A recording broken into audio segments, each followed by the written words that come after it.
ৰাতিপুৱা 4:45 মান বজাত যেতিয়া ধমকৈ চাউণ্ড এটা শুনো মই এই ঘৰটোৰ ওচৰতে থকা নেবাৰ যেতিয়া ধমকৈ চাউণ্ড শুনো মই কিবা বম ফুটা বুলি ভাবিছিলোঁ।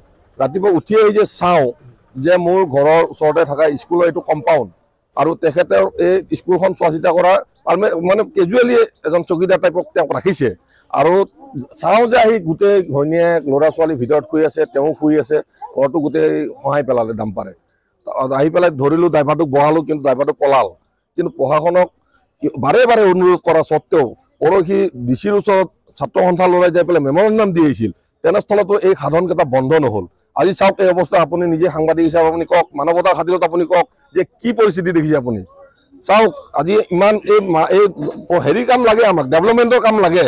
ডেভেলপমেণ্টৰ কাম বুলি লাগে বুলিয়ে যে ৰাতিপুৱা 9টা বজাৰ পৰাই ডাম্পাৰ ট্ৰেক্টৰ একেবাৰে ৰাতি 12টা 1টা 2টালৈ চলিব বা ৰাতিপুৱা 4-5টা বজালৈ চলিব, সেইটোতো হ'ব নোৱাৰে নহয়।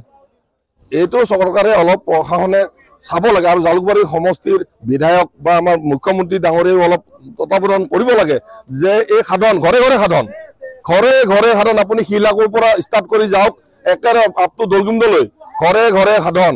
এই অত্যাচাৰত কেনেকৈ মানুহ থাকিব? আমি ধূলা খাই থাকোঁ, ল'ৰা ছোৱালী স্কিনৰ বেমাৰ হৈছে, কাহ চৰ্দি কফ। এতিয়া চাওক কি কৰিব এতিয়া, ইয়াৰ ক্ষতিপূৰণ কোনে দিব? আজি যদি এই 3টা ফেমিলি 4টা ফেমিলি মৰি গ'ল হয়, কি হ'ল হয়? ইয়াৰ ক্ষতিপূৰণ কোনে দিব? চৰকাৰে দিব নে ডাম্পাৰৰ মালিকে দিব নে কোনে দিব? আপোনালোকে নিজে চিন্তা কৰক। আজি সচেতন নাগৰিক হিচাপে মই এইখিনি কথা ক'লোঁ, কিবা যদি ভুল হৈছে ক্ষমা কৰিব। এই ৰাতিপুৱা 5:30 বজাত আহি পেলাই গোটেই ল'ৰাটো ঘৰৰ মানুহ মই আমি গোটেই 4জন পৰিয়াল আছিলোঁ। এনেকুৱা ভাগ্য বাচি গ'লোঁ আজি এনেকুৱা কৰি, ইমান দাপত গোটেই ভাগি পেলাই গোটেই ৰাতিটো চলে। ৰাতিপুৱা চালে, ৰাতিপুৱা 8টা বজাৰ পৰা ৰাতি 8টা বজাৰ পৰা চলে গাড়ীবিলাক। গোটেই ৰাতি একদম 24 ঘণ্টা চলি থাকে, গোটেই ভাগি পেলাইছে একদম পুৰা। আহিছে আহি পেলাই মানুহ ঘৰৰ বাচ্চাটো আৰু মাক শুই আছিল সেইটো ৰুমত, তাৰ চাইডৰ ৰুমটো দেউতা, এইটো স্কুলৰ কোৱাৰ্টাৰ হয়। গাড়ীখনে আহি একদম মানে কোনোমতে বাচিছে আৰু সেইটো ভগৱানৰ মানে হেৰি বুলি ক'ব লাগিব, দয়া বুলি ক'ব লাগিব, কোনোমতে বাচিছে আৰু তাৰ মানে।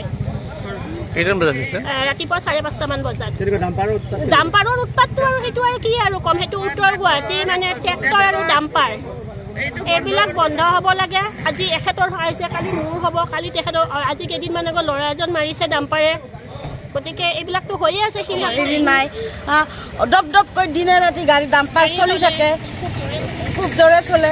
কিন্তু আজি এই ল'ৰা ছোৱালী দুটাক মাক পুতেকক টানি টানি উলিয়াব লগা হৈছে। ৰাতিপুৱাই চিঞৰ বাখৰ ইমানখন, আপোনালোকে চাব পাৰে কেনেকুৱা ক্ষতিপূৰণ হৈছে, কেনেকুৱা কি হৈছে। আজি যদি ল'ৰা ছোৱালী একেলগে 3টা প্ৰাণী 4টা প্ৰাণী যদি আজি কিবা এটা হৈ গ'ল হয়, প্ৰশাসনে কি কৰিলে হয়? মই শুই আছিলো, তাৰপিছত কিবা আহা বুলি ভাবিলো, তাক দৌৰি চাই মই উঠিলো, কিবা গাড়ীখন আহি কেনে সোমাই গ'ল ঘৰত। তাৰপিছত ল'ৰাটোক টানি টানি ওলাইছো, মই বুলি মানে ল'ৰা ছোৱালী গোটেই মৰিলো ডাম্পাৰৰ ক'ৰবাত। 5:30 বজাত গম নাপালো মই কি আহা বুলি। গোটেই ঘৰতে গৈছে এতিয়া লাগব আৰু মোক চব ক্ষতিপূৰণ চব লাগব মোক, নহ'লে মই শেষ কৰি দিম। গাড়ী নিব নিদিওঁ মই আজি। আমাৰ ছাত্ৰ সন্থা ল'ৰাই মেমৰেণ্ডাম দি দিয়া হৈছে যে এই সাধন বন্ধ হ'ব লাগে, তাক বিভিন্ন ল'ৰা ছোৱালী পৰীক্ষা মেট্ৰিক চেট্ৰিক কমপ্লিট হৈ তাৰপিছত গাড়ী চলাবলৈ ৰাতি 9টাৰ পৰা ৰাতিপুৱা 4টা বজালৈ। তাৰপিছত মানুহ পাঠ ভ্ৰমণৰ কাৰণে ওলাই খোজ কাঢ়ে। কত সেইদিনাখন এটা সফল ডেকা ল'ৰাই মাৰি পেলালে এই জিলাকতে, এই আমাৰ মাধৱ মন্দিৰৰ ওচৰতে। এই সাধনৰ পৰা উঠি অহাৰ লগে লগে ল'ৰাজন মৰিল। এনেকেতো নহয় ভাই, চবকে মাৰি শেষ কৰিব নেকি এই প্ৰশাসনে? মাটি দিয়ে, কাটিব পাৰ্মিশ্যন দিয়ে, তেনেহ'লে কেনেকৈ হ'ব? আমি ধূলা খাই থাকিম নেকি? আমি কি খাম? আপুনি চাওক গোটেইখন পলিউশ্যন। আজি ডিচিয়েটো বন্ধ কৰা নাই,